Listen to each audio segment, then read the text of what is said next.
Hello friend, good morning, नमस्कार। मैं अर्चना आप सभी का स्वागत करती हूं आपके अपने यूट्यूब चैनल लानविधि पर। आज की क्लास में फ्रेंड हम डिस्कस करेंगे व्यावसायिक आचरण नीति। जीवन कौशल का एक इंपॉर्टेंट टॉपिक है। इससे पहले हम जीवन कौशल के 2 टॉपिक डिस्कस कर चुके हैं। वीडियो अगर आपने नहीं देखी है तो प्लेलिस्ट में से देख लीजिएगा।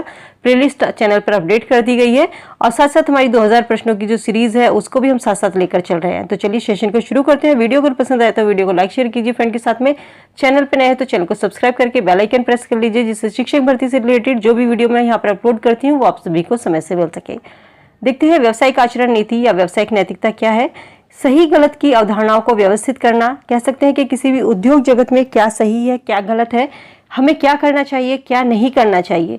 बिजनेस में सही गलत, एक कस्टमर के लिए क्या चीज़ सही क्या नहीं है, क्या हमें उसके हित में सोचना है, यही क्या कहलाती है, एक व्यावसायिक नैतिकता कहलाती है। इसी के उसमें डिसीजन लेना क्या है, व्यावसायिक नैतिकता। सही गलत के बीच में डिसीजन लेना, निर्णय करना व्यावसायिक नैतिकता कहलाती है।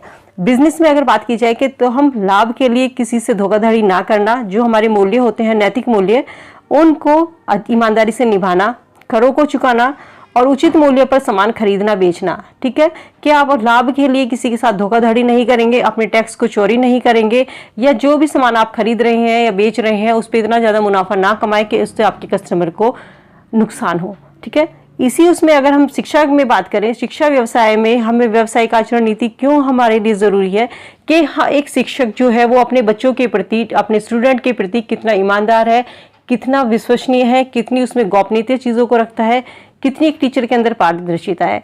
तो यही सब चीज़ें एक टीचर के अंदर ईमानदारी से होनी चाहिए। इसी को आज की क्लास में हम डिस्कस करने वाले हैं।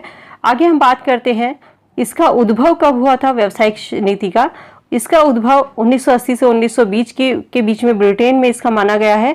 कहते हैं जो सबसे अधिक प्रचार प्रसार व्यावसायिक नीति का फैला था तो ये ब्रिटेन में फैला था। ब्रिटेन में सड़कों पर जो उच्च उत्सर्जन वाहनों पर प्रदूषण की वजह से ये यहाँ पर नियम लागू किए गए थे।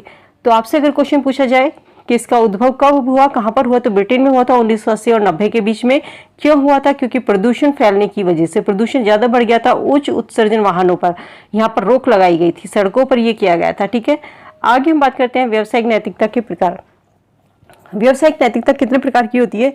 आपके एग्जाम में यहाँ से क्वेश्चन बनता है, इंपॉर्टेंट है, नोट कर लीजिएगा। व्यावसायिक नैतिकता 2 प्रकार की होती है, प्रमाणिक नैतिकता, वर्णनात्मक नैतिकता। अगर शिक्षा में केवल बात की जाए तो शिक्षा में केवल वर्णनात्मक नैतिकता पाई जाती है, क्योंकि यहाँ पर प्रमाणिक नैतिकता अगर हम किसी को कागज दिखा रहे हैं, किसी को हम कागज दिखा रहे हैं वहाँ पर, तो क्या होगी कि प्रमाणिक नैतिकता अगर आपने टैक्स के कागज दिखा रहे हैं और उसमें जो अंदर वर्णन दिया, उसमें जो लिखा गया है रूल रेगुलेशन उसमें लिखे गए हैं, वो आपकी होगी वर्णनात्मक नैतिकता। ठीक है, शिक्षा में केवल वर्णनात्मक नैतिकता पाई जाती है। क्यों? क्योंकि अगर हम साइंस बच्चे को पढ़ा रहे हैं तो उसमें हम फैक्ट बता रहे हैं, क्या सही है क्या गलत है, ये चीज़ हम नहीं बताएंगे उसको, हम उसको चीज़ को नहीं दिखा सकते। गांधी जी अगर या रविन्द्रनाथ टैगोर आप किसी को पढ़ा रहे हैं तो वहाँ पे आप उनको प्रमाण नहीं दिखा सकते कि ये थे, केवल जो किताबों में वर्णन है वही तो आप उसको पढ़ाएंगे। तो शिक्षा में केवल क्या पाई जाती है? वर्णनात्मक नैतिकता पाई जाती है। 1970 संयुक्त राज्य अमेरिका में व्यावसायिक नैतिकता शब्द का प्रयोग सबसे पहले किया गया था। ठीक है, नेक्स्ट हम बात करते हैं, अगर पूछा जाए कि मानव जीवन का आधार क्या है, ये आपका क्वेश्चन एग्जाम में बनता है, पूछा जाता है कि मानव जीवन का आधार क्या है, तो व्यवसाय मानव जीवन का आधार है। व्यावसायिक नैतिकता के प्रमुख बिंदु क्या है? एक टीचर में नैतिकता के प्रमुख बिंदु कौन कौन से होने चाहिए? तो टीचर में सबसे पहला जो है वो ईमानदारी होनी चाहिए। एक टीचर को अपने व्यवसाय के प्रति ईमानदार होना चाहिए, उसे ईमानदारी से कार्य करना चाहिए। अगर गवर्नमेंट आपको सैलरी दे रही है किस चीज़ के लिए? बच्चों को पढ़ाने के लिए, ना कि इधर उधर अपना टाइम पास करने के लिए, कि आप स्कूल में बैठ करके इधर उधर स्वेटर बुन रहे हैं। टीचर्स को आपने देखा होगा, जो प्राइमरी की टीचर या जूनियर की टीचर्स होती थी पहले, इधर उधर अपने बैठी हैं आराम से कुर्सी पे पैर रख के बातें कर रही हैं, गप्पे मार रही हैं, बच्चे अपने खेल में लगे हुए हैं। तो ये चीज़ एक नहीं होनी चाहिए। सेकंड आता है पारदर्शिता। एक टीचर के अंदर क्या है? पारदर्शिता होनी चाहिए कि जो वो कह रहा है और कर रहा है उसकी कथनी और करनी में अंतर नहीं होना चाहिए। जिस टीचर की कथनी और करनी में अंतर होगा वो बिल्कुल भी अच्छा टीचर नहीं माना जाएगा। गांधी जी ने कहा था कि एक टीचर की कथनी में और करनी में अंतर नहीं होना चाहिए।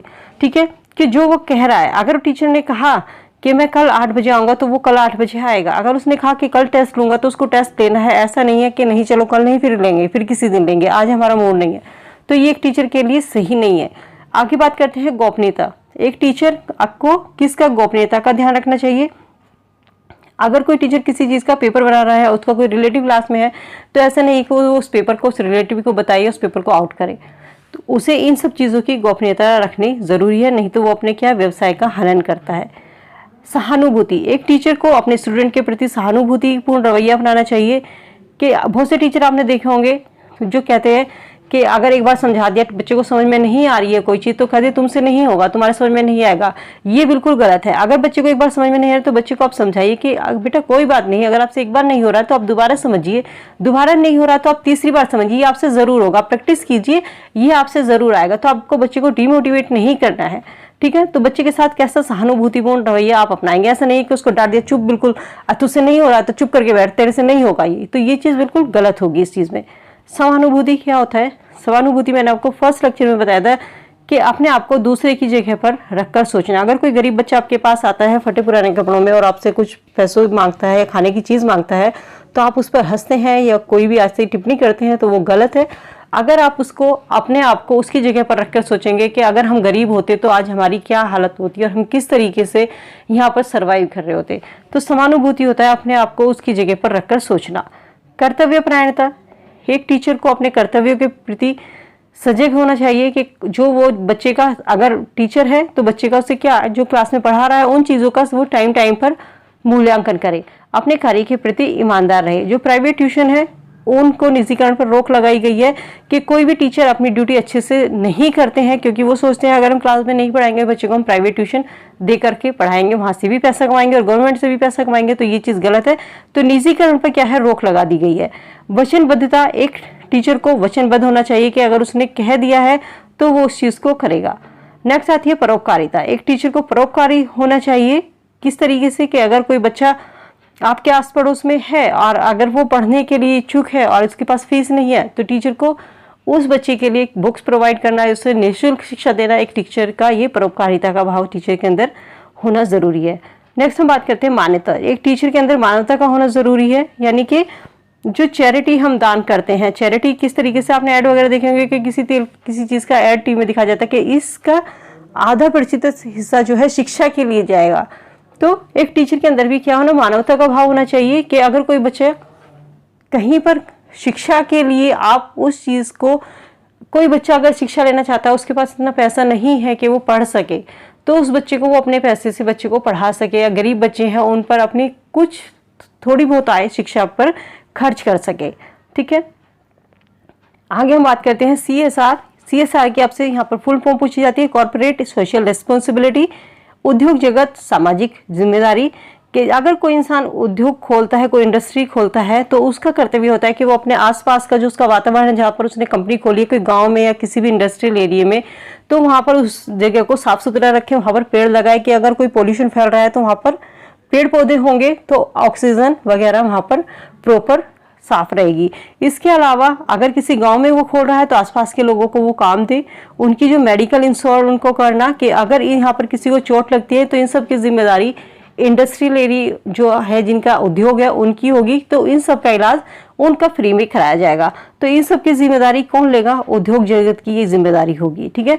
भारतीय कॉपीराइट अधिनियम कब पारित हुआ था, इसका आंसर आप मुझे कमेंट सेक्शन में कमेंट करके बताइएगा। ट्रेडमार्क, लोगो, ये आपने नाम सुना होगा कि कोई भी किसी भी चीज़ का कंपनी का ट्रेडमार्क होता है, लोगो होता है। ये क्या है कि हर कंपनी का अपना एक लोगो होता है कि किसी कंपनी के पास अधिकार सुरक्षित होते हैं कि ये चीज़ इसकी है, इसके अलावा इस कंपनी को कोई और नहीं बना सकता। अगर कोई और बनाता है तो वो चीज़ फेक होगी, फर्जी होगी, ठीक है। पेटेंट एक अधिकार है जो किसी उत्पाद को, मूल उत्पाद को रखने का मालिकाना हक देती है। हॉलमार्क, सोने की शुद्धता को मापने का मापक है। सोने की जो शुद्धता होती है वो किसके, हॉलमार्क के द्वारा जांची जाती है। अब हम डिस्कस करेंगे कि किस तरीके के क्वेश्चन आपके इस टॉपिक से बनते हैं।